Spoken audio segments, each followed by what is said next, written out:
Shalom, saudara yang terkasih dalam Tuhan.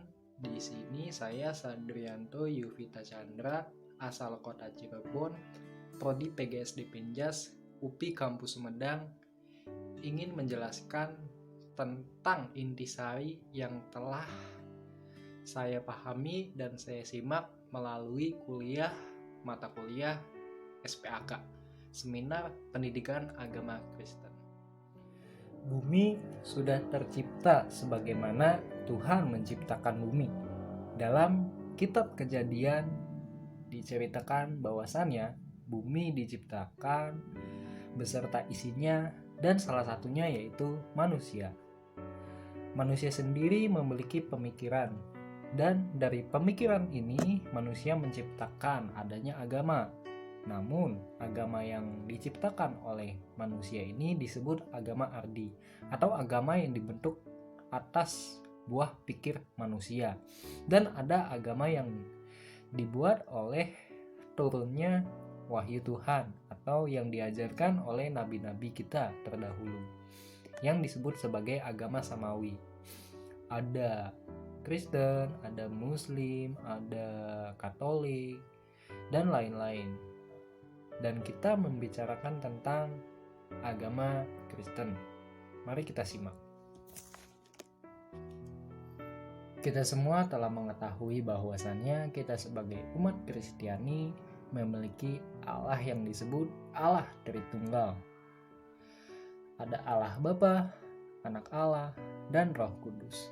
Di mana ketiganya ini seperti oknum yang tidak terpisahkan satu dengan yang lainnya.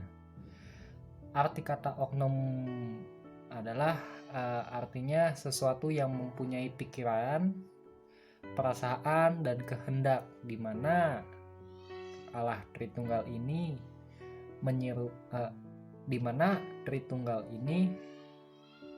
menyerupai suatu oknum, dan manusia itu digambarkan serupa dengan Allah, di mana manusia ini kan memiliki kepribadian, memiliki perasaan, memiliki akal budi, pikiran, dan lain sebagainya.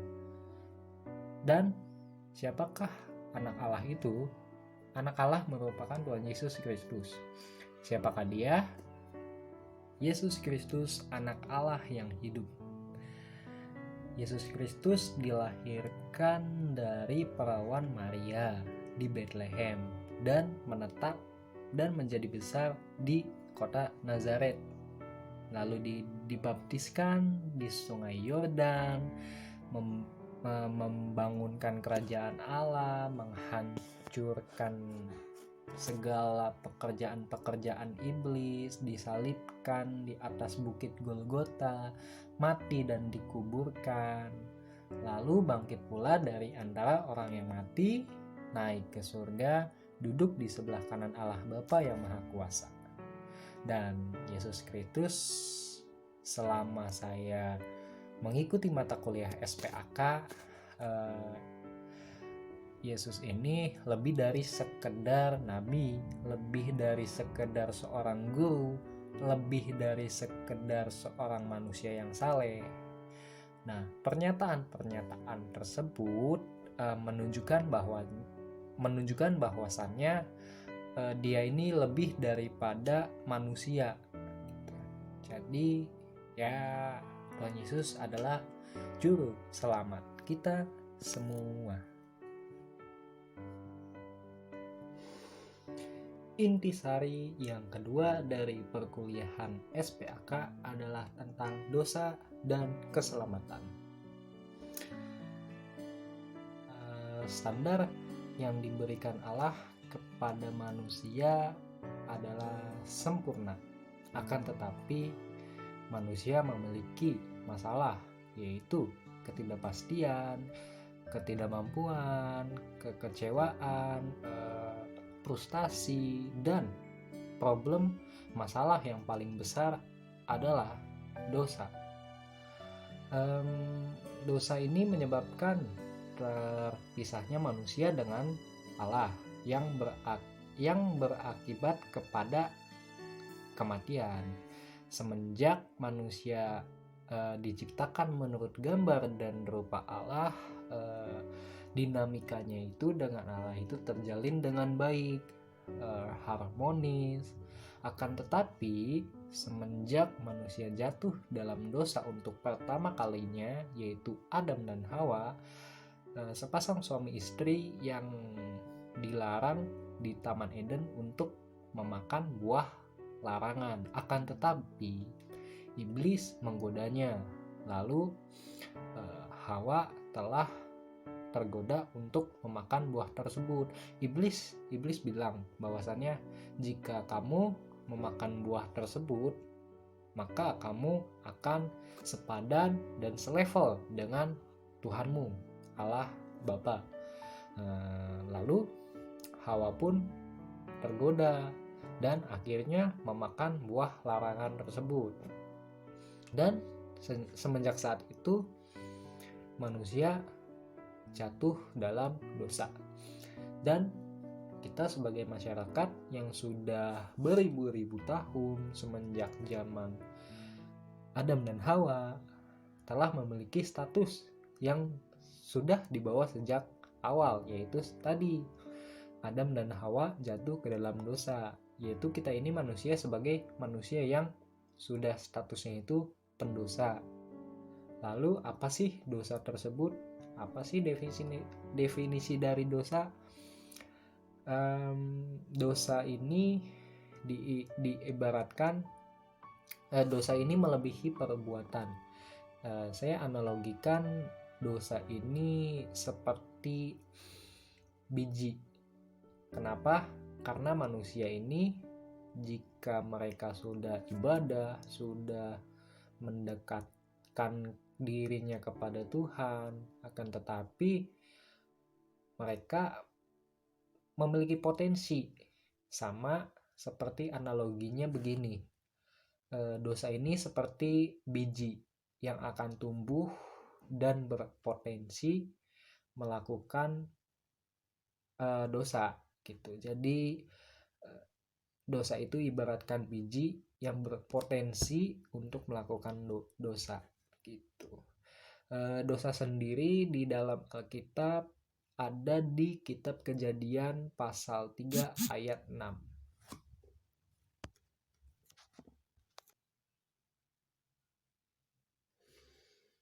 Lalu bagaimana sih solusi yang ditawarkan Tuhan kepada kita manusia yang sudah memiliki status sebagai kaum pendosa?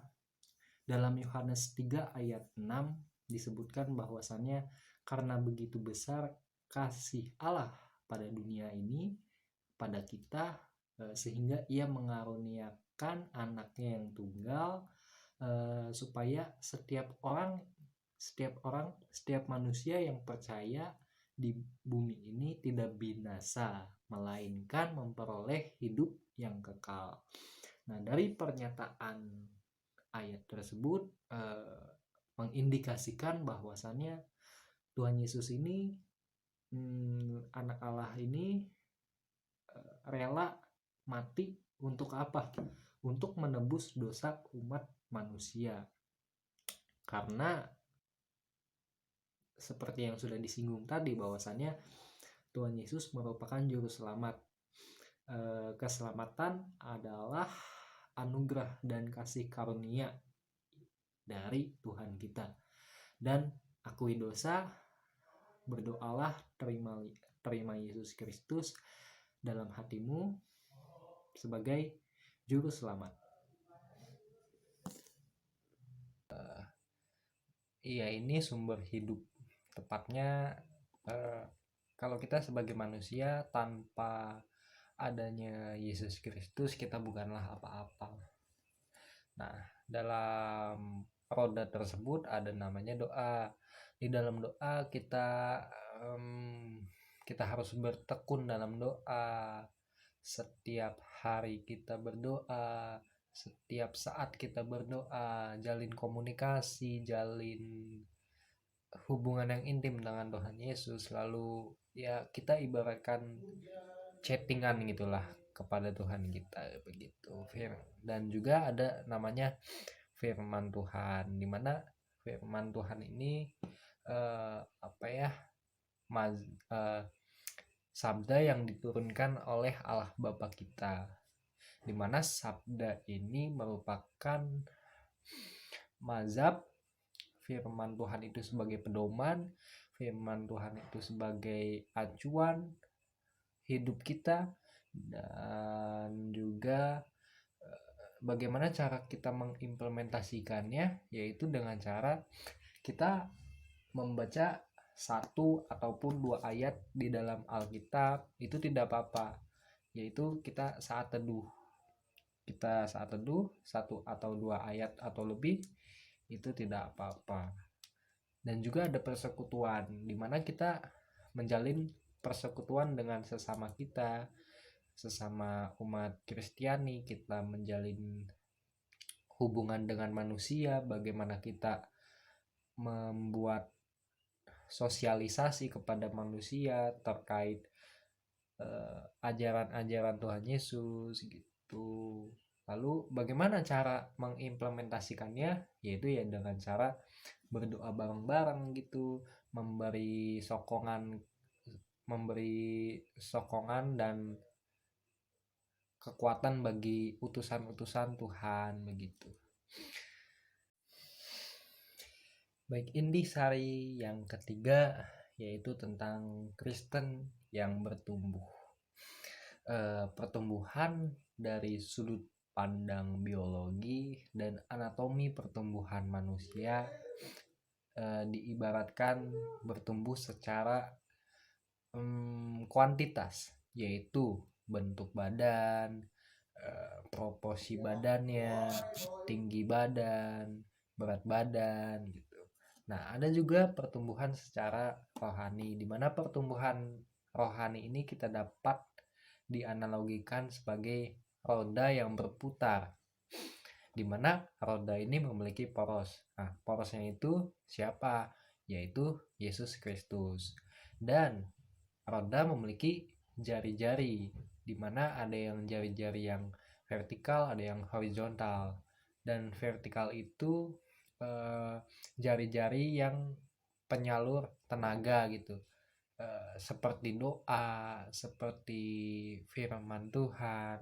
Lalu ada di bagian luarnya itu, bane itu, lingkar luarnya itu yang bersentuhan dengan tanah. Itu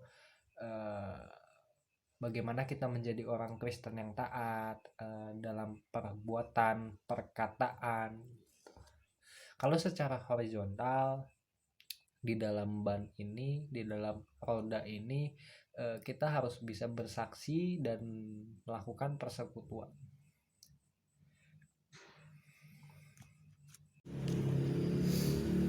Baik, inti sari yang selanjutnya yaitu tentang Alkitab, di mana Alkitab itu merupakan sabda Allah yang hidup. Di Alkitab berisi firman-firman Tuhan, dan di Alkitab terdiri dari 2 bagian, yaitu ada Perjanjian Lama dan Perjanjian Baru, di mana Perjanjian Lama ini terdiri dari 39 dan Perjanjian Lama terdiri dari 27 buku, 27 bagian, dan ditotalkan dengan jumlah 66. Nah, Alkitab merupakan buku yang sudah sejak lama, dari abad 15, yang diturunkan dan disempurnakan sampai saat ini untuk menjadi buku untuk halayak umum, untuk umat-umat Kristiani, di mana Alkitab sudah disempurnakan dan diterjemahkan dari berbagai macam bahasa. Ada lebih dari 200 bahasa, atau mungkin dari itu sudah bisa lebih lagi. Nah, Alkitab merupakan buku yang paling laris menurut saya, karena ya mendominasi, karena Alkitab merupakan sabda Allah gitu, firman Tuhan yang harus kita pahami, kita baca, kita mendengar firman Tuhan, lalu kita implementasikan. Alkitab merupakan sabda Allah yang hidup. Maka dari itu, jadikan Alkitab sebagai asupan manusia untuk mendapatkan minuman dan makanan gitu, untuk bekal hidup yang kekal. Karena makanan rohani dan minuman rohani itu penting bagi kita, karena oleh kuasa sabda Allah tiap-tiap orang berdosa bisa diubah menjadi kita ini sebagai anak Allah gitu. Intisari yang kelima yang saya jelaskan yaitu tentang marketplace ministry, di mana marketplace ministry ini artinya pelayanan di mana Tuhan kita tempatkan. Kita sebagai bangsa Indonesia, sebagai warga dunia, berdampingan dengan manusia-manusia lain tentunya, dengan berbagai macam keberagaman, kemajemukan, keberagaman ras, agama, suku, dan lain-lain. Lalu bagaimana kita sebagai umat manusia menempatkan kita di dunia ini untuk hidup? Dalam Kisah Para Rasul 1 ayat 8 disebutkan bahwa menerima kuasa kalau Roh Kudus turun ke atas kamu dan menjadi saksi di seluruh dunia. Dan juga Matius 5 ayat 13 sampai 14, menjadi garam dan terang dunia. Itulah yang disabdakan firman Tuhan kepada kita, bahwasannya kita harus menjadi garam dan terang dunia. Garam ini kan sebagai penguat rasa untuk makanan, terang ini bagaimana menerangi kegelapan. Nah, disitulah kita, dari analogi tersebutlah kita harus menempatkan hidup kita yang sesuai dengan sabda yang diturunkan oleh firman Tuhan dari Alkitab.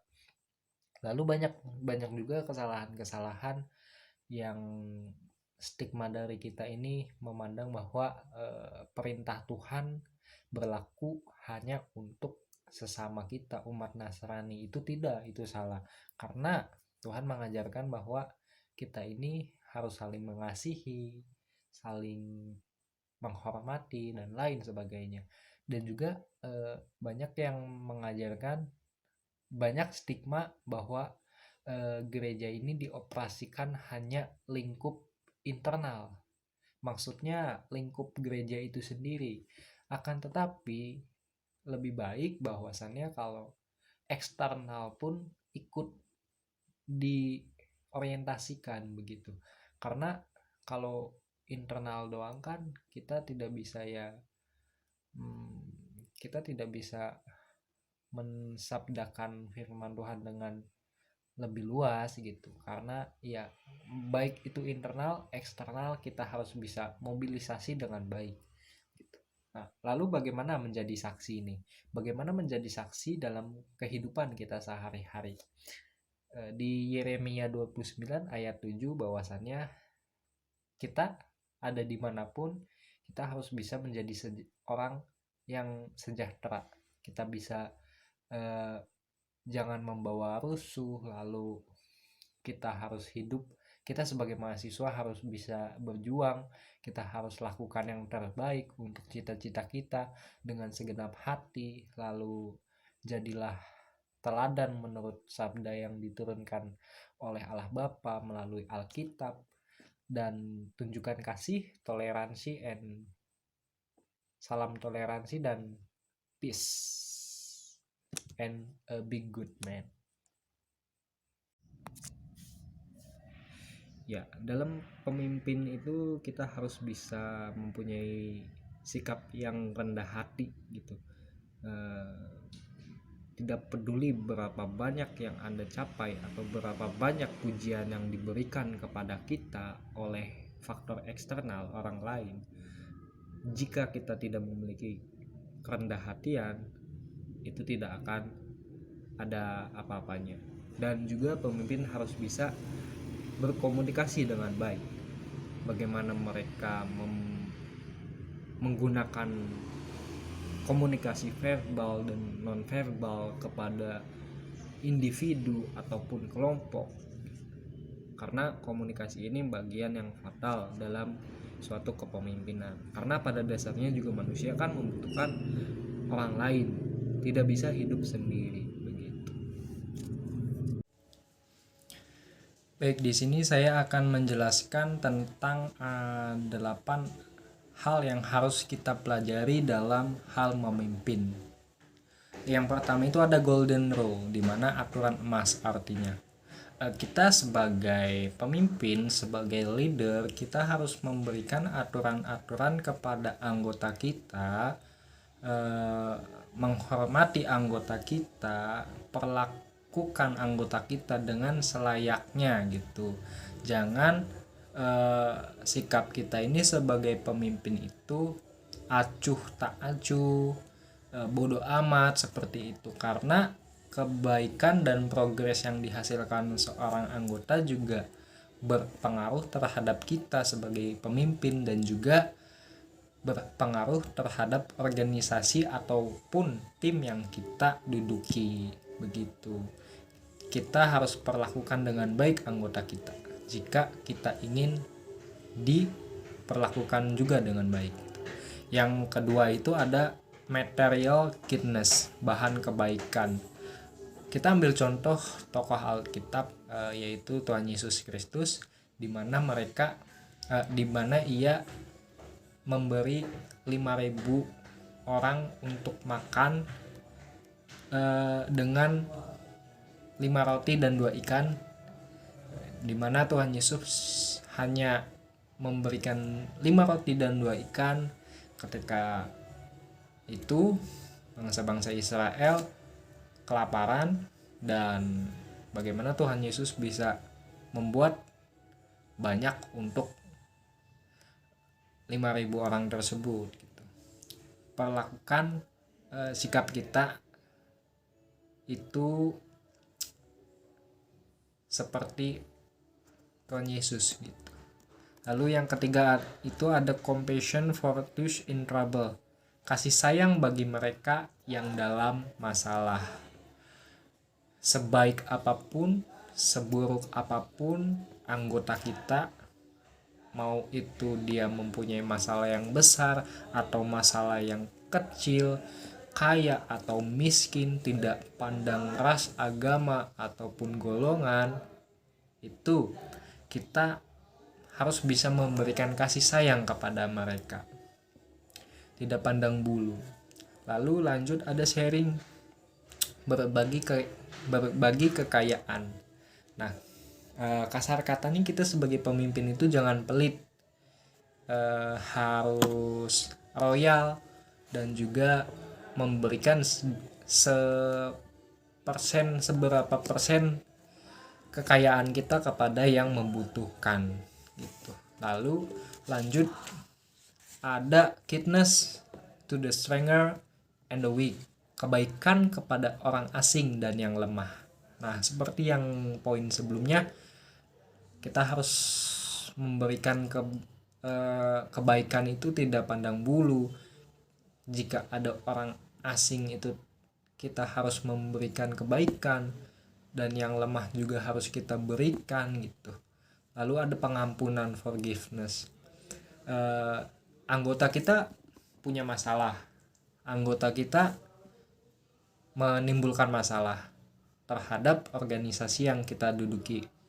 Lalu bagaimana sikap kita sebagai pemimpin? Apakah memarahinya sehingga dia membuat down?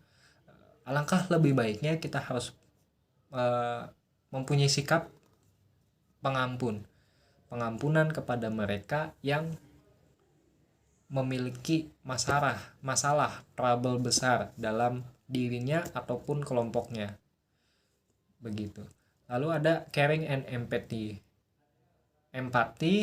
peduli untuk sikap seorang pemimpin itu penting, karena seperti Tuhan Yesus yang sebagai leader dalam mengembalakan dombanya, ketika saat itu dombanya hilang, lalu Tuhan Yesus mencari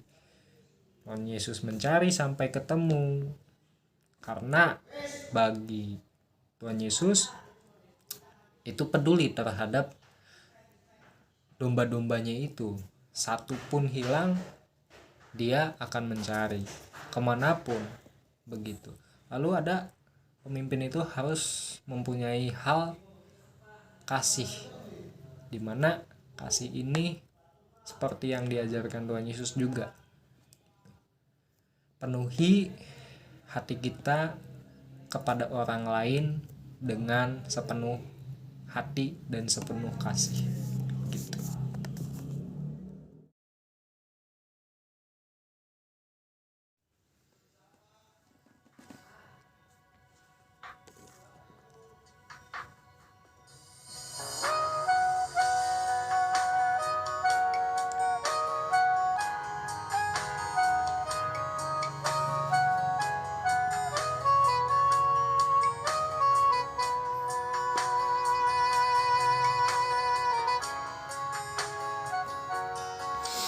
Ku mau cinta Yesus selamanya. Ku mau cinta Yesus selamanya. Meskipun badai silih berganti dalam hidupku, ku tetap cinta Yesus selamanya.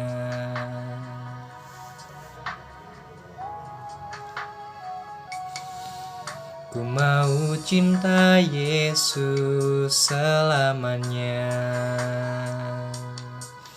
Ku mau cinta Yesus selamanya. Meskipun badai silih berganti dalam hidupku, ku tetap cinta Yesus selamanya. Ya Aba, Bapa, ini aku anakmu, layakkanlah seluruh hidupku. Ya Aba, Bapa, ini aku anakmu, pakailah sesuai dengan rencanamu.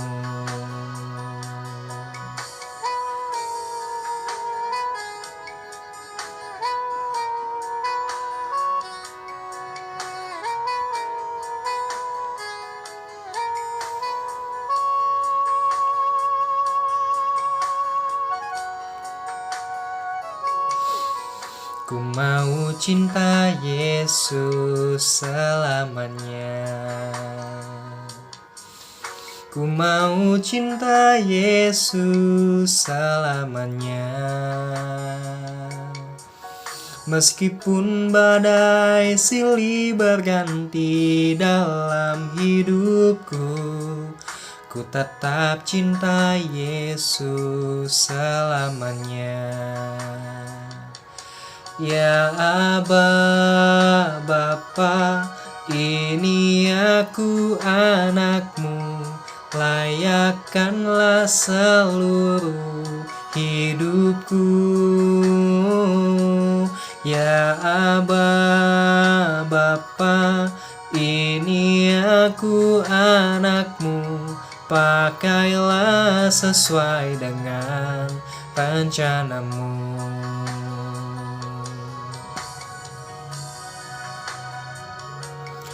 Ini aku anakmu, layakkanlah seluruh hidupku. Ya Aba, Bapa, ini aku anakmu, pakailah sesuai dengan rencanamu. Pakailah sesuai dengan rencanamu.